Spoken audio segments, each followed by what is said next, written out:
Now, Cardiff University has released a study on ice ages, and it claims that icebergs melting in the Antarctic may actually trigger a reaction that plunges the Earth into an ice age. But I thought alarmists were telling us that our approach to climate was leading us into believing we're the direct cause of global warming and we're all going to boil. Well, here to set the record straight is geologist and earth scientist Ian Plimer. Ian, it's wonderful to have you on the show, and welcome back to Sky News.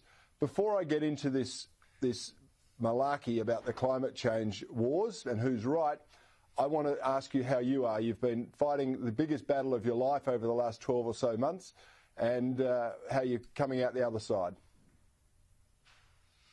Well, I'm upright, I'm biped, I'm alive. I've been battling cancer for most of last year, and it never goes away, but we've got it under control, and it's a very interesting experience to go through. You know who your friends are, and my Sky friends contacted me quite often. You were one of them, Rita Panahi, Rowan Dean, Andrew Bolt, all checking in to see that I'm still alive and still fighting and still going to cause trouble. So it is an interesting and sobering experience to have, and I'll have to have maintenance all of my life, but that's the same with any machine. You've got to maintain it and give it a grease and oil every now and then. And Ian, you are a machine. I tell you, you've dismantled so much of the alarmist rhetoric in respect to climate change and all the nonsense. Your books are legendary for exposing the hypocrisy of them, and so we need you up and willing to fight, keep going.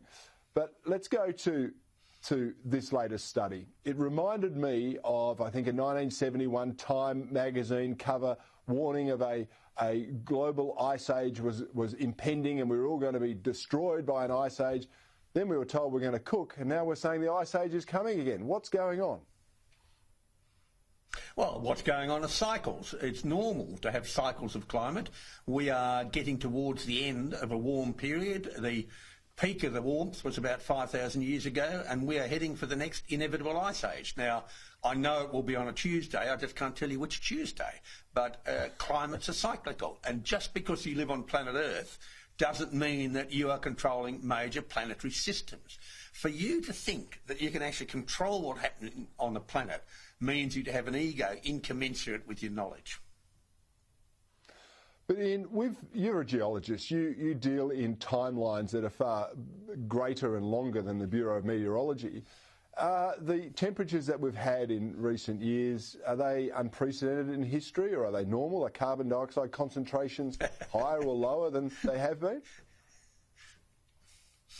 We've had 6 major ice ages, during which we've had glaciations, and that's when the ice expands, and warmer periods when the ice retreats.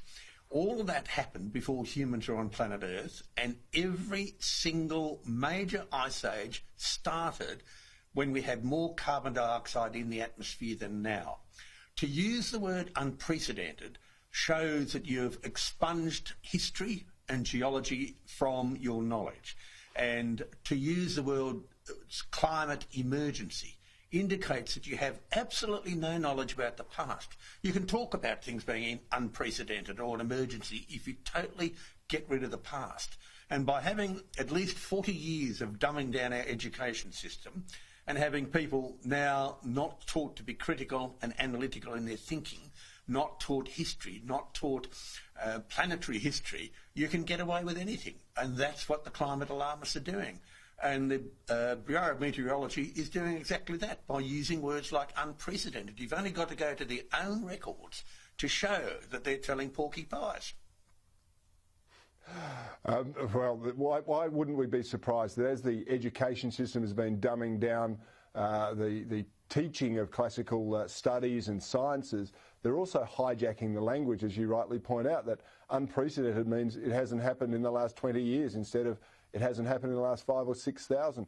But for those of us who understand this and have been following it for a long time, it all seems very clear.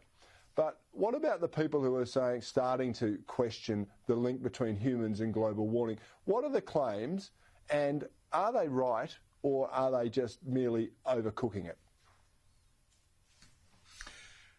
No one has ever shown that human emissions of carbon dioxide drive global warming. If you think it has been shown, please give me the 5 scientific papers that show this. That question has never been answered. Show me that human emissions drive global warming. So we have started with a premise which is demonstrably wrong. It's also not helped by people having very little outdoor experience. We've had an exodus of people from country areas into cities. They live in apartments. They live in air conditioning. They live their life off a screen. They don't experience drought. They don't experience rainfall. They don't experience dust storms. So we have a city-based population that doesn't read the scientific literature, that has had no life experience, and they're telling us the Chicken Little story that the sky's falling in. Well, I'm sorry, folks, there is a very, very large amount of scientific evidence out there that show that we live in exceptionally boring times, and we're just having cycles of climate come and go. Most of them are driven by that great ball of heat in the sky called the sun.